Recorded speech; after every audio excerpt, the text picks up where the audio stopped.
Over the last few weeks, there's been an increase in the fighting in eastern Ukraine and also an increase in Russia's military presence. That statement has been made by NATO, U.S. military commanders, and Ukraine, all while Russia continues to deny it has sent any of its troops to Ukraine. Today, we take a look at what international media has been reporting about the surge in aggression. First, we tune to Bloomberg. They have put together a piece called "Putin's Ukraine War is Back." Now, it's back in the sense that after a lull in fighting following the Minsk ceasefire back in September, violence has returned to the east of Ukraine to a level not seen since the summer. And now there could be a movement afoot to decrease sanctions on Russia.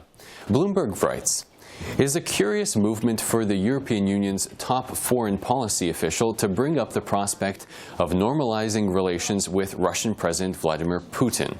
The EU's foreign policy chief is Federica Mogherini, and she recently floated a paper outlining how the EU could lift sanctions on Russia that have been in place over its invasion of Ukraine.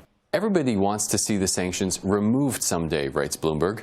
Yet to do so before Putin withdraws Russian troops from Ukraine and its border, and before that border is put under the control of international monitors, would be to waste the pressure already applied. Next up, we take a look at the Washington Post. They've run a piece titled, "Russia's invasion of Ukraine should cause much more than a hiccup in relations." They're referring to relations between the international community and Russia, and quote Kadri Leak from the European Council on Foreign Relations.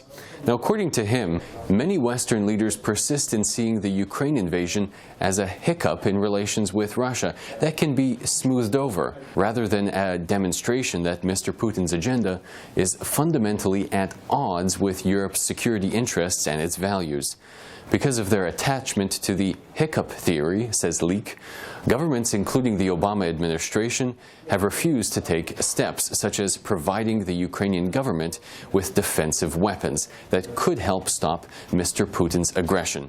Instead, they concoct futile schemes for re-engaging the Russian ruler. Well, thanks for tuning in.